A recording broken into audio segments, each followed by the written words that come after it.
Does anyone remember the Rugrats? I'm pretty sure it was a great show, but I don't remember much about it. Weird thing is, I used to remember a lot more as a kid. As you get older, time speeds up and you have less of a chance to reflect on your past experiences.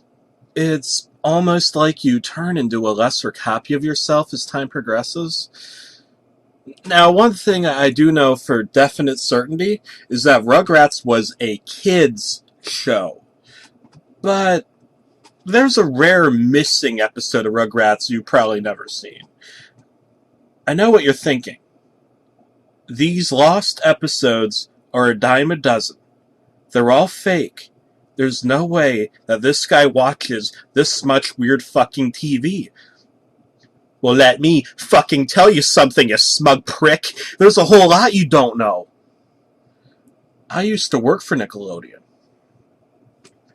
The whole company is run by a bunch of old sweaty men that are focused on sucking the pennies out of little Jane and Eric's lunch money piggy bank so that they can get extra spoilers on their Chrysler and Jeep vehicles and fuck their 45-year-old ghastly mail-order hookers with Sisyphus. I was babysitting my nephew Jobriath when the phone rang. I had been putting some Slick Murray's hair pomegranate in my stylish retro hairstyle when I promptly picked up the phone. It was my supervisor, Don. I worked as an animator part-time, 20 hours a week for Nickelodeon. I was considered a buffer in the industry. There were some small issues with a piece of animation in pre-production. A character could be missing eyes or eating breakfast when it's clearly night outside. When they needed little things like that fixed, they called me. Unfortunately, the episode that I ended up taking a look at was nothing like whatever actually aired. I never liked that show. I mean, it was for babies. I'm a grown man, and I watch exciting television shows such as He-Man vs. Skeletor and Robotron's Power Robots with Power Zords. The tape came in the mail in a manila envelope. I was supposed to watch the tape, take a few notes, and send it back for post-production when I got into the office.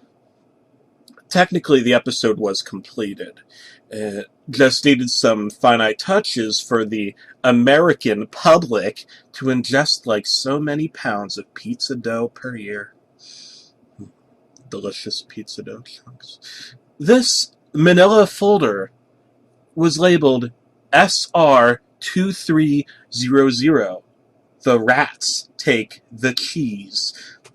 I got out my pen and paper and got some delicious juji fruits and made a Coke root beer float. My favorite. And I sat down and I put the tape on, expecting another typical Rugrats episode where the babies go on some asinine adventure into the attic or some fucking shit. Boy, was I wrong. Instead, the intro did play as normal.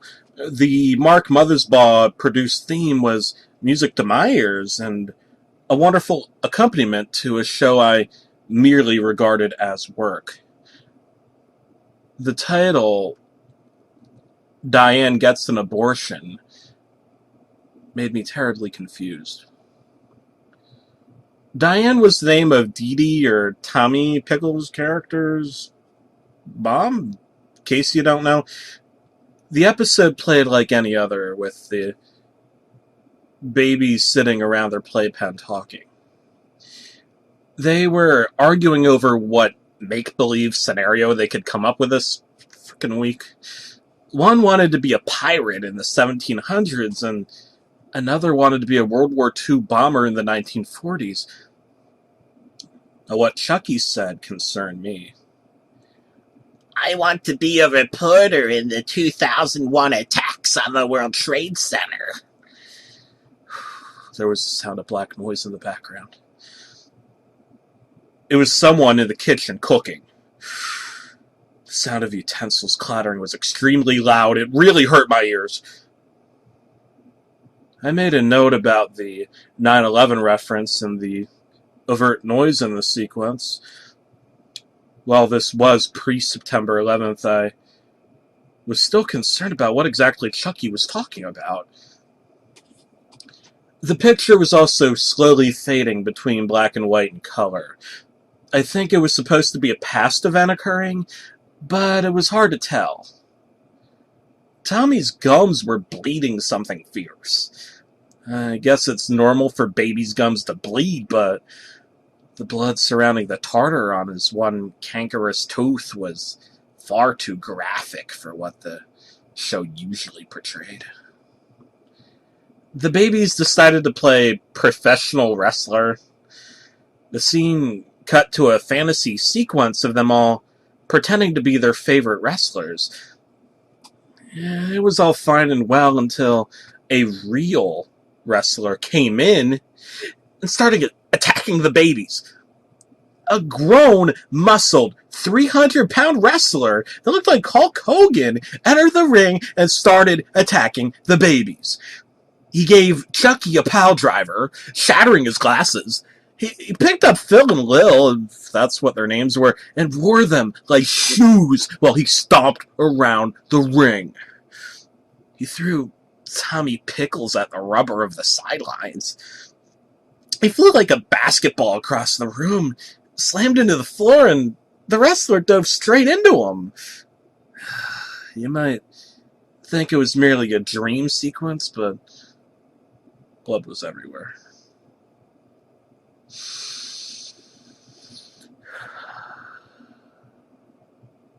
Four dead babies lay on the floor while the wrestler showboated his skills to the audience to thunderous applause, I might add.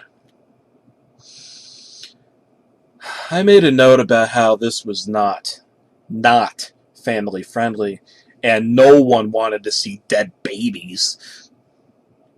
Tommy's father, Stu, walked in and immediately left the room when he saw the dead babies.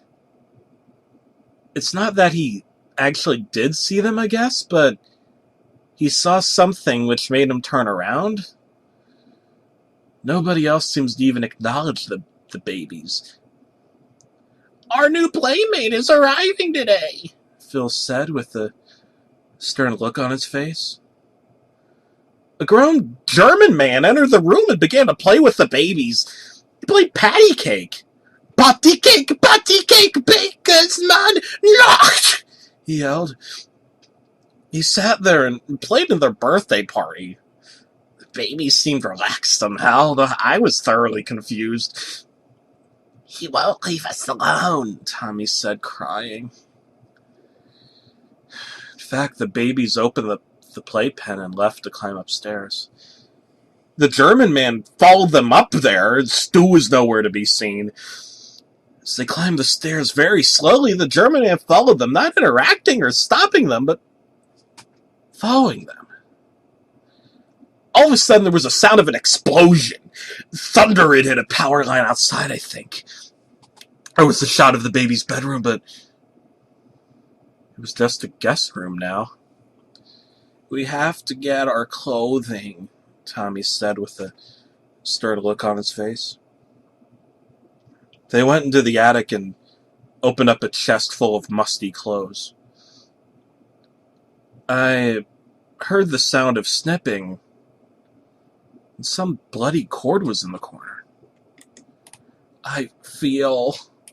Tommy started. Suddenly the film clipped completely.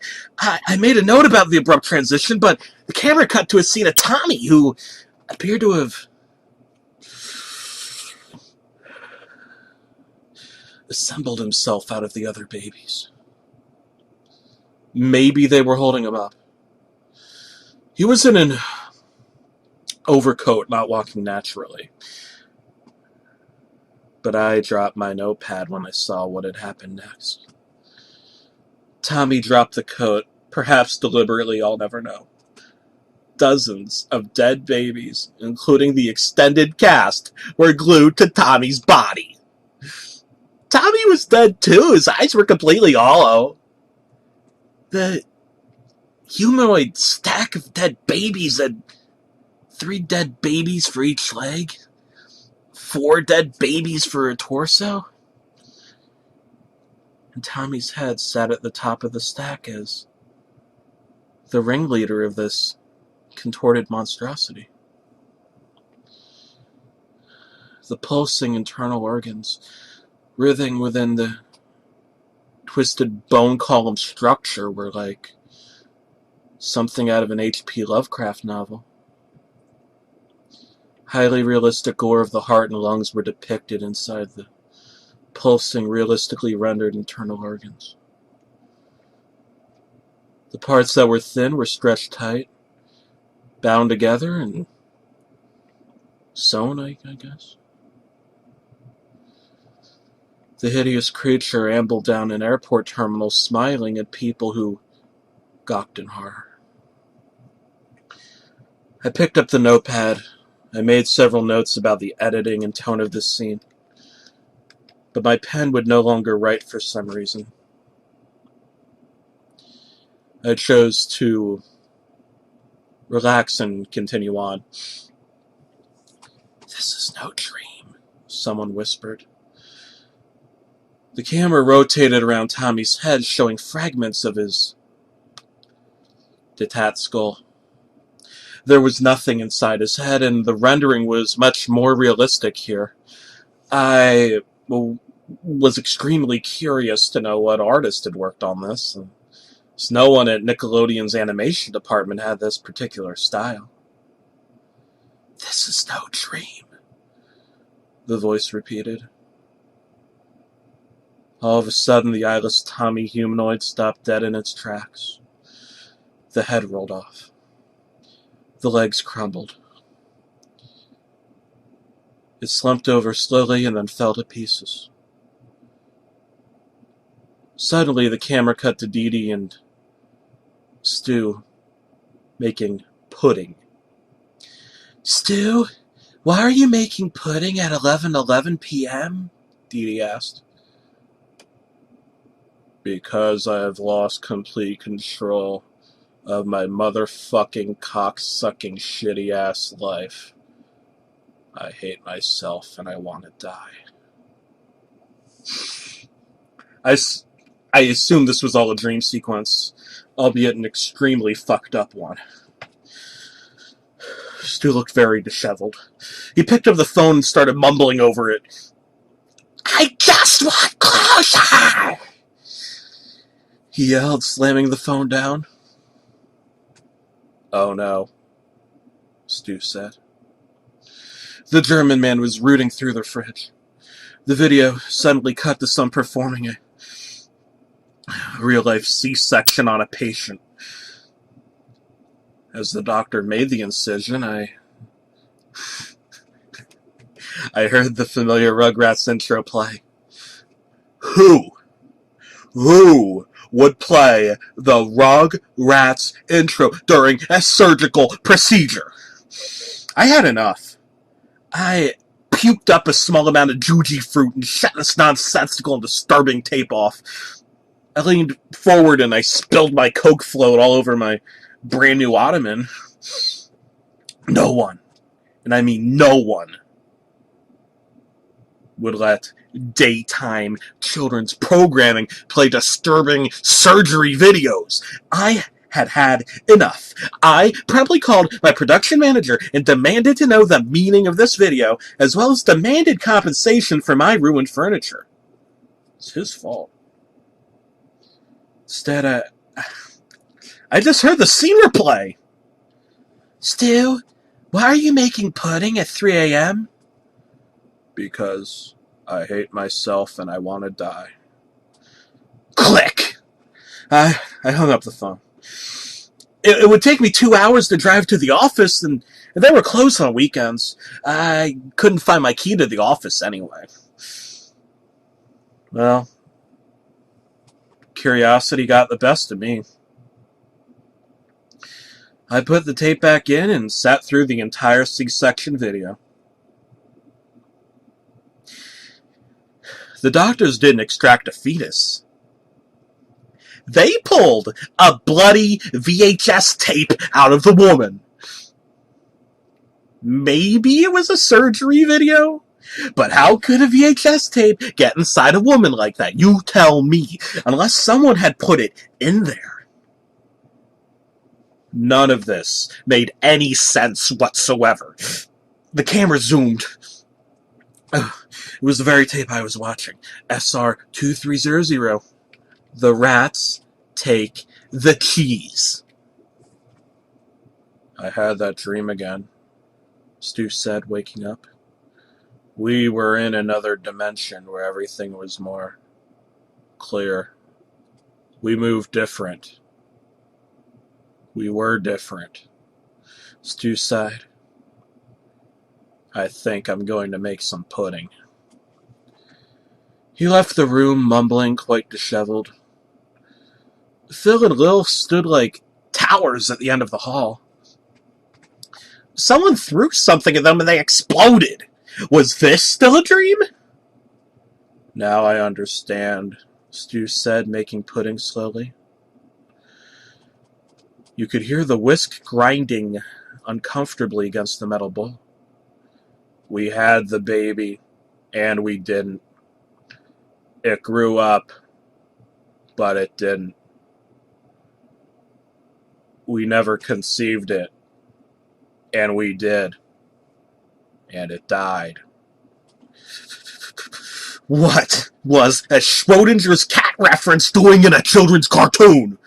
All of a sudden, my phone rang. It was the sound of a German man on the other line. We know that you have a tape. It is best you do not move from your current position. Someone will come to pick it up in the morning. This is an order.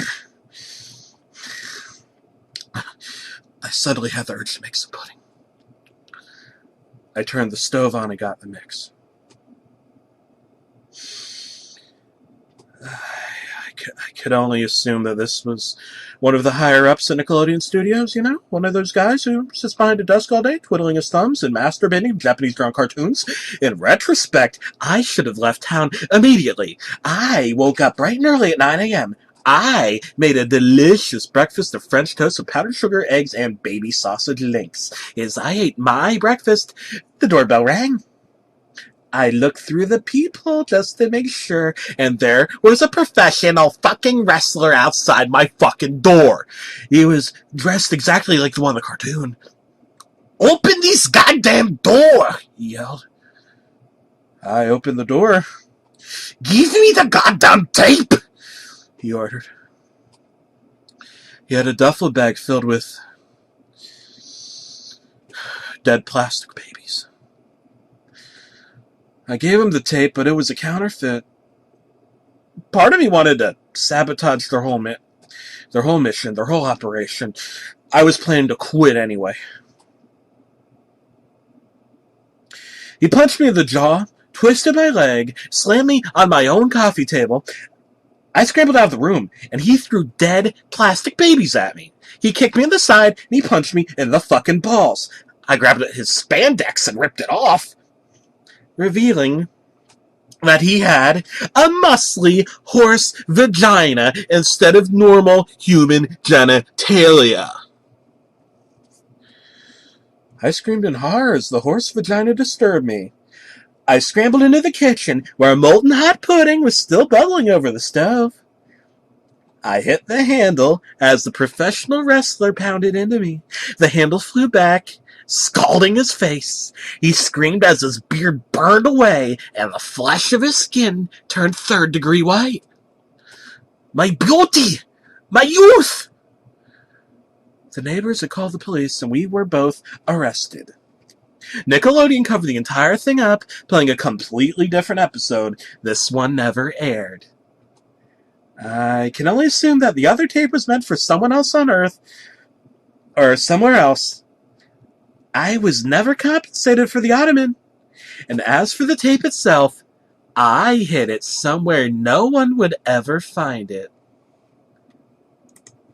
Let's just say, I wasn't horsing around.